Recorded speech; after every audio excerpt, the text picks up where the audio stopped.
વાઘોડિયા જિલ્લા પંચાયત, તાલુકા પંચાયત અને નગરપાલિકાની યોજના ચૂંટણીમાં ઉમેદવારોના ફોર્મ પરત ખેંચવાનો આજે છેલ્લા દિવસનો માહોલ. ઉમેદવારોએ ભરેલા ઉમેદવારી પત્રો પરત ખેંચવા માટે સર્જાયું તું બંને પક્ષોમાં જોવા મળ્યું. ગરમાગરમ સાથે ભારે ઘર્ષણ જોવા મળ્યું. જરોદી જિલ્લા પંચાયત તેમજ ગુતાલ જિલ્લા પંચાયત ભાજપે બિનહરીફ જીતી લીધા. કોંગ્રેસ અને અપક્ષના ઉમેદવારે પરત ફોર્મ ખેંચ્યા. કોંગ્રેસ પ્રમુખ નારણભાઈ પટેલે ભાજપ પર લગાવ્યા આક્ષેપ. કોંગ્રેસના જિલ્લા પંચાયત તેમજ તાલુકા પંચાયતના ઉમેદવારોને ધાકધમકી આપી ભાજપે ફોર્મ પરત ખેંચતા હોવાના આક્ષેપ કોંગ્રેસના પ્રમુખ નારણભાઈ પટેલે કર્યા. ફોર્મ પરત ખેંચવાના સમયે કોંગ્રેસ પ્રમુખ નારણભાઈ પટેલ તેમજ ભાજપ કાર્યકરો વચ્ચે ભારે ઘર્ષણ સાથે ધક્કામુક્કીના વિડીયો કેમેરામાં કેદ. વાઘોડિયા તાલુકાના ધારાસભ્ય ધર્મેન્દ્રસિંહ વાઘેલાએ જણાવ્યું હતું કે કોઈ ધાકધમકી આપવામાં આવી નથી. કોંગ્રેસ પાર્ટીને ચૂંટણી લડવા માટે કોઈ ઉમેદવાર ન મળતા કોંગ્રેસે લોકોને જબરજસ્તીથી કોંગ્રેસમાં ફોર્મ ભરવા માટે રાજી કરવામાં આવ્યા હતા. Bureau report Pradeep Bariya, Waghodia. આજ રોજ વાઘોડિયા તાલુકાની અંદર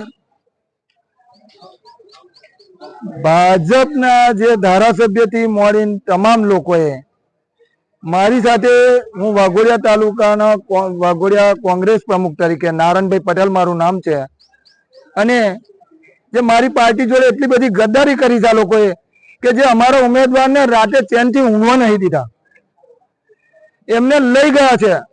પેલા એક ઉમેદવાર ગુટાલનો લઈ ગયા, પછી લઈ ગયા જરોદનો લઈ ગયા, અને લઈ ગયા તો લઈ ગયા અને દુકાનમાં નોકરી કરતા હતા ત્યાંથી લઈ ગયા. હજુ દુકાનમાં હેલ્મેટ છે કહેતા હોય તો હું બતાવું.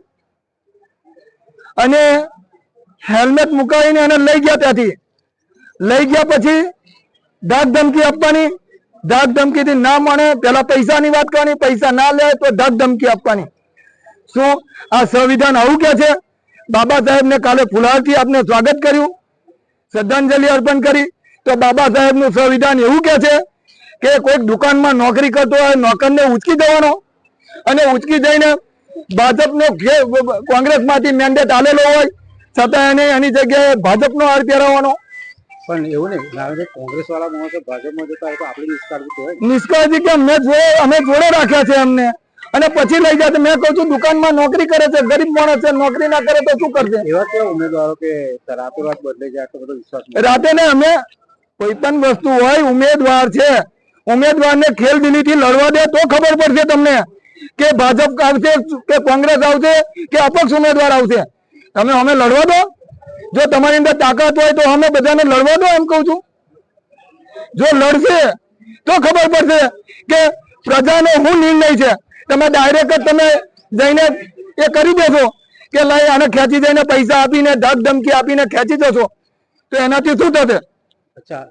આ તાલુકાની પ્રજાનું શું? ઉપર થોડી બોલાચાલી થઈ હતી, કયા બાબતે? એ મારે આ બાબતે બોલાચાલી થઈ કે મેં એમ કહ્યું કે તમે ભાજપ વાળા બે થી જતા રહો, મેં કોંગ્રેસનો મેન્ડેટ આપ્યો છે, મેં એની જોડે 10 મિનિટ વાત કરું, પછી એની જો ઈચ્છા હશે તો એ તમારી ફોર્મ પાછું ખેંચી લેશે. પણ મને 10 મિનિટ વાત તો કરવાનો મોકો આપો. મેં લગ્ન કર્યું છે એની જોડે, તો મારે છૂટાછેડા તો કરવો પડશે ને. પાર્ટીએ મેં એને લગ્ન કર્યું ત્યારે મેન્ડેટ આપ્યો છે.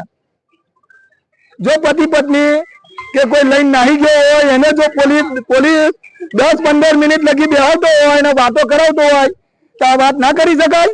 વાત કરવા જેવી વાત નથી, સમજવા જેવી વાત છે. આ સંવિધાન શું કે છે? મારા કેન્ડિડેટો કોઈ ગયા નથી, 2 કેન્ડિડેટ ગયા છે.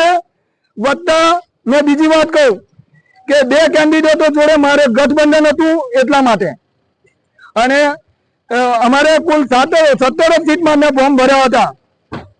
કોઈ એવું કહેતા હોય પાછું કોમ ખાલી 2 ઉમેદવાર જિલ્લાના કર્યા છે બસ. એક ગુતાલ અને એક જરોદ.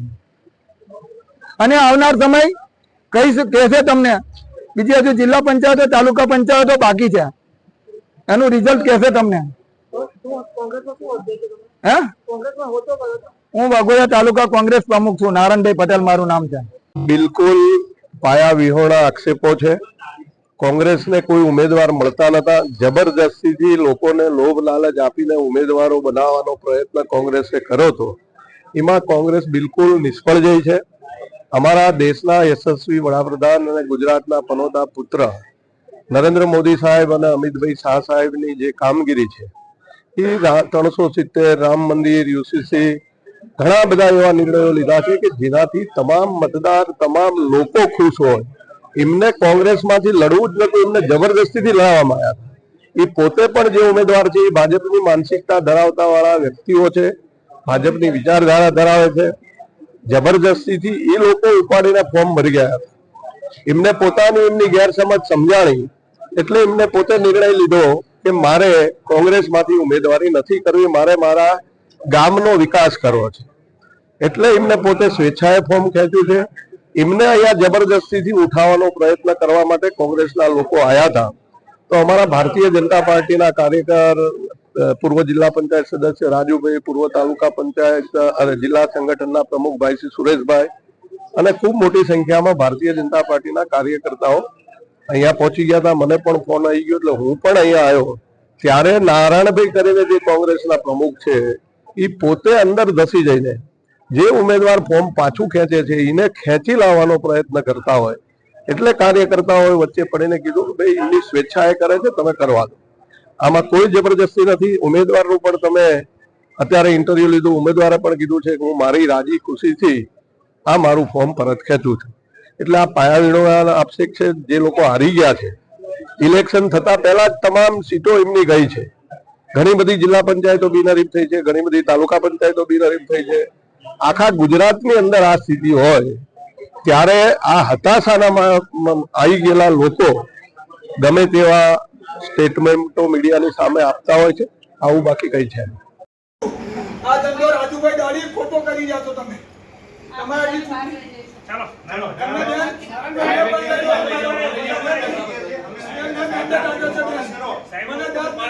વાત કરો.